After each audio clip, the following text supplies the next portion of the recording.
Hello, and welcome back in. So this video is going to be a little bit of a shorter one than I've typically done on the channel, but I just came across some interesting things that I wanted to share. So I was looking at some weird stats, some weird oddities that have been pointed out, and I had found 7 of them that I thought were interesting enough to put into a video. Some of these people will know pretty readily.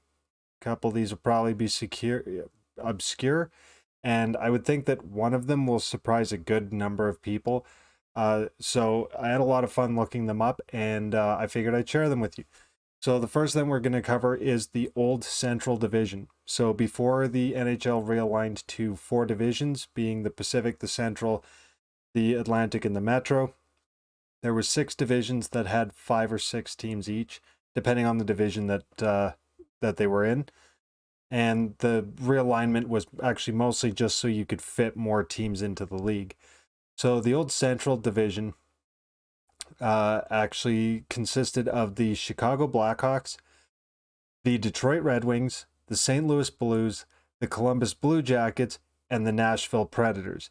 And this was one that had to get pointed out to me. But if we play the game, one of these things is not like the other.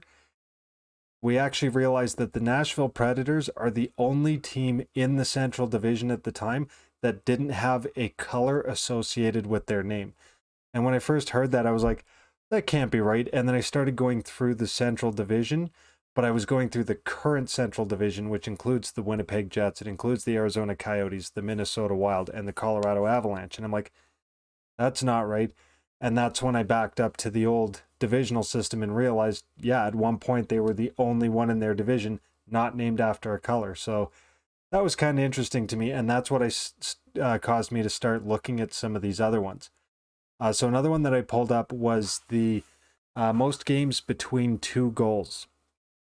And that's, a lot of people might know this, but it was actually Ken Danico. He has the most games between 2 goals in NHL history at a whopping 255 games.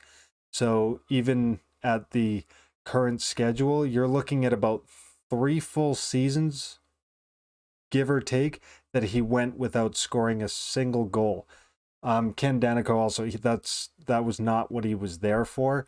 Obviously, if you go 2 full seasons without scoring a goal and you're expected to produce, you're not going to last that long. So, but yeah, so that was an interesting one, but I felt that was a bit of an easier one. So the next 2 are a little bit more obscure, but a lot of people probably know this as well. So the next one I will look at is the most points between 2 brothers in NHL history. And to no surprise of anybody, that is actually Wayne and Brent Gretzky. Now, for those who are good with the stats and are familiar with Wayne Gretzky, they're starting to do the numbers in their head and they're like, hold on a sec, because the total between them is 2,861 points. Wayne Gretzky, as most people know, has 2,857 of those. Brent has a whopping 4. So even with Brent only bringing 4 points to that total, and they're still the highest scoring brothers in NHL history, which includes the Stahl brothers, the Sutter brothers, that's pretty impressive. That should really kind of help illustrate how good Wayne Gretzky was when he played. Brent, not so much, but we appreciate the effort. The next stat, this is one that I think is a very underrated stat because it is very unique and it is by no stretch of the imagination easy.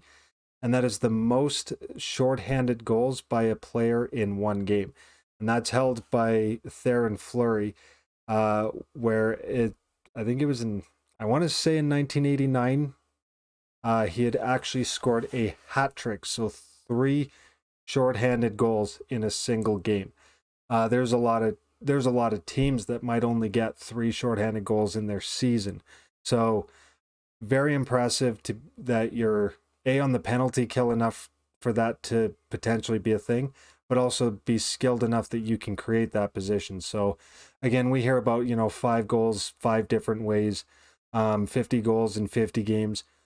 So when it comes to a shorthanded hat trick, and that Theoren Fleury again is the only player to have ever done that.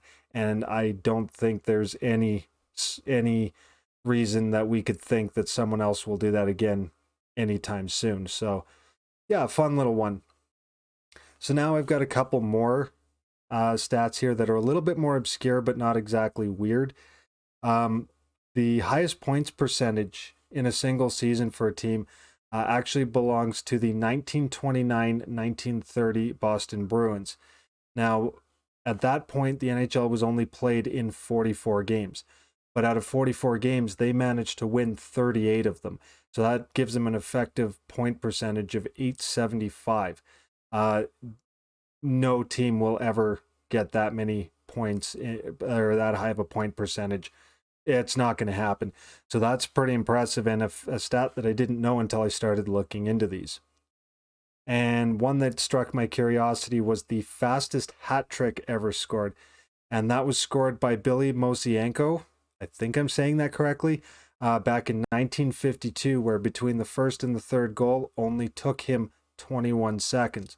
That is unbelievably fast for a hat trick. And again, I think that's another one of those things that it's a bit of an obscure stat, and I don't think anybody will ever do that or even tie that record again. To get 3 goals in 21 seconds is unheard of, let alone for that to happen in today's league. And then this one, so this is the most this is the oddest stat I've ever come across. It is also the most obscure. There's only 2 fan bases that I think might readily know about this, and that's the Calgary Flames and the Carolina Hurricanes. So the reason that this is so weird, and I have it listed as a shutout question mark, is because, well, I'll explain. I pulled an excerpt from somebody who actually went to that game. So this was back in, actually, I can't remember what year it was. So the Flames game and the Hurricanes, starting the third period, the Flames were up 4-2.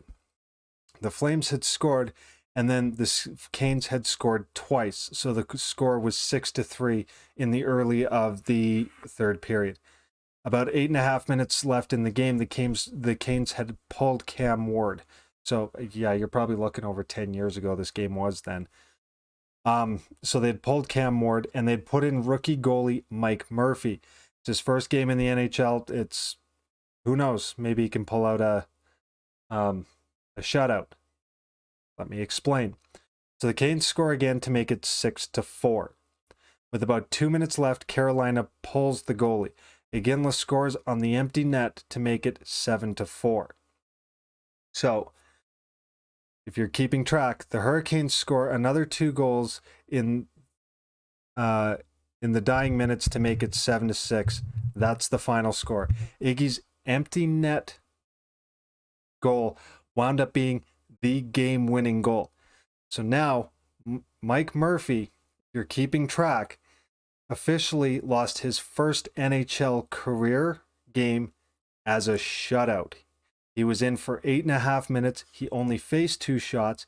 He stopped both shots, but because he was the last goaltender on the ice during the empty net goal, he is charged with the loss. So that is the weirdest stat, and that is only because of how they handle goaltending stats.